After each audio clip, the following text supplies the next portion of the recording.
नमस्कार मेरे प्यारे दोस्तों, आपके अपने YouTube चैनल जीवनदान जीके में फिर से स्वागत है। दोस्तों, आज हम इस YouTube चैनल के माध्यम से हम बात करेंगे राजनीति विज्ञान के बारे में।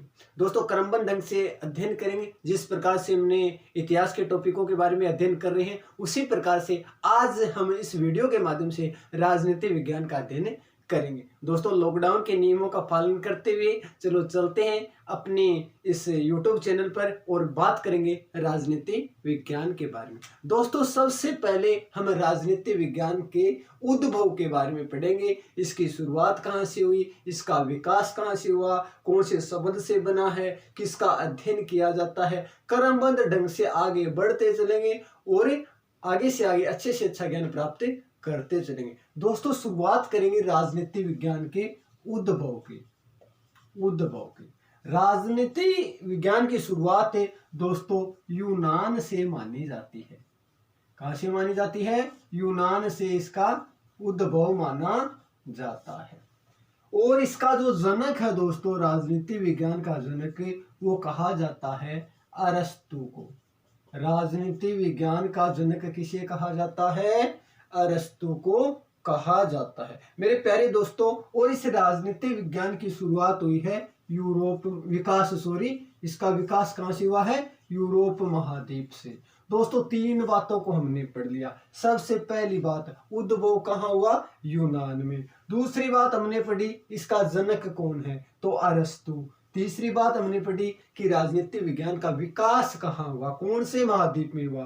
तो हमें बताना है यूरोप महाद्वीप में इसका विकास हुआ। दोस्तों, हमने जनक की बात करी तो अरस्तु की एक डेफिनेशन है कि मनुष्य का जो जीवन होता है, सामाजिक जीवन होता है, उसके अलग अलग पक्ष होते हैं। मनुष्य एक जीवन जीता है तो उसके अलग अलग पक्ष होते हैं और उन पक्षों का अध्ययन अलग अलग शास्त्रों के द्वारा किया जाता है। जिस प्रकार से मनुष्य का सामाजिक पक्ष है, उसका अध्ययन समाजशास्त्र में किया जाएगा। जिस प्रकार से मनुष्य का नैतिक पक्ष है, उसका नैतिक शास्त्र में अध्ययन किया जाएगा।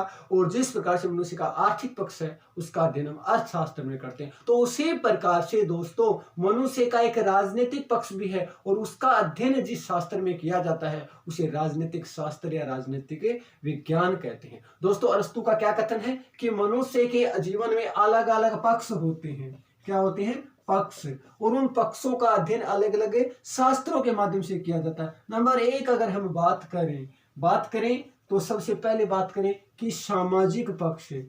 मनुष्य का कौन सा पक्ष है? सामाजिक। इसका अध्ययन किया जाएगा समाज शास्त्र में।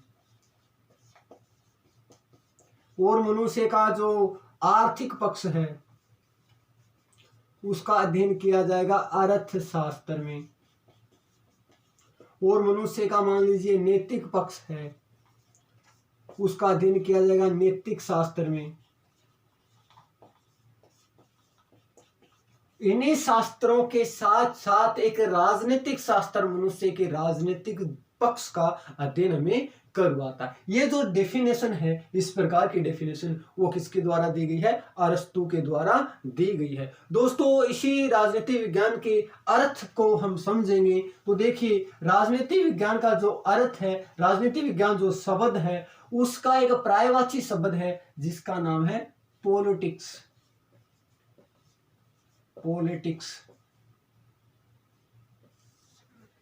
राजनीति का पर्यायवाची शब्द है।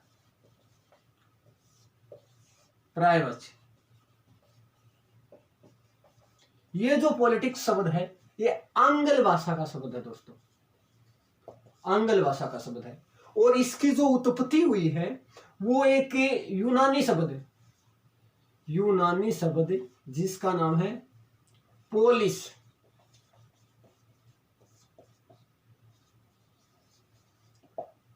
शब्द से हुई है।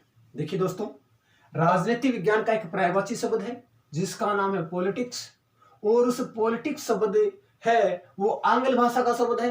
और उसकी जो उत्पत्ति मानी जाती है वो मानी जाती है यूनानी भाषा के पोलिस शब्द से। और उसका अर्थ होता है दोस्तों नगर या राज्य। अर्थात हम बात करें प्राचीन यूनान में छोटे छोटे स्वतंत्र नगर या राज्य हुआ करते थे और उन नगर और राज्यों में राजनीतिक जीवन का अध्ययन करने के लिए इस राजनीतिक शब्द का प्रयोग किया जाता था। अर्थात राजनीतिक क्षेत्र का अध्ययन जिस शास्त्र के माध्यम से या राजनीतिक जो जीवन है वहाँ के लोगों का जिसकी शुरुआत होती थी वो पॉलिटिक्स शब्द से होती थी या इस शास्त्र से होती थी। इसी प्रकार से इस शब्द की उत्पत्ति यूनान से मानी जाती है। कहाँ से मानी जाती है? यूनान से मानी जाती है। दोस्तों, जो राजनीतिक विज्ञान है इसको अलग अलग क्षेत्रों में इसका अध्ययन हमें वर्गों में बांटा गया है, अलग अलग क्षेत्रों में इसका अध्ययन किया जाता है। तो देखिए, छोटे छोटे जो यूनान में नगर हुआ करते थे वो धीरे धीरे उनका विस्तृत रूप होना शुरू हो गया। तो आपको पता है कि जिस प्रकार से विस्तृत रूप होगा तो उस प्रकार से जो हमारा जो राजनीतिक विज्ञान शास्त्र था इसका भी विकास होना शुरू हो गया। उस प्रकार से ये राजनीतिक शास्त्र था इसका भी विकास होना शुरू हो गया। तो दोस्तों, इसको अलग अलग क्षेत्रों में इसका अध्ययन शुरू हो गया। तो बात करेंगे हम इसको किस किस क्षेत्रों में हम बात करते हैं। तो देखिए, अब हम इनके वर्गों की बात करेंगे। राजनीति विज्ञान का अध्ययन किन वर्गों में किया जाता है? इसका अध्ययन के वर्ग, राजनीति विज्ञान के अध्ययन के अलग अलग वर्ग बताए गए हैं, क्षेत्र बताए गए हैं। तो सबसे पहले अगर हम बात करेंगे वो है राज्य के अध्ययन के रूप में देखा जाता है। राजनीतिक विज्ञान को राज्य के अध्ययन के रूप में देखा जाता है।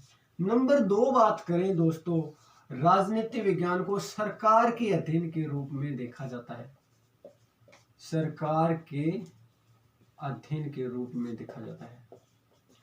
और नंबर 3 बात करें, इसे सरकार तथा राज्य दोनों के अध्ययन के रूप में देखा जाता है। इसमें सरकार का भी अध्ययन किया जाता है और राज्य का अध्ययन भी किया जाता है। दोस्तों, जिस प्रकार से अरस्तु ने बताया कि मनुष्य का अलग अलग पक्ष होता है जीवन का, उसी प्रकार से जो राजनीतिक पक्ष होता है तो उस राजनीतिक पक्ष की शुरुआत कहाँ से होती है, अर्थात उसको पोषण कहाँ से मिलता है, उसका संस्थागत ढांचा कहाँ है।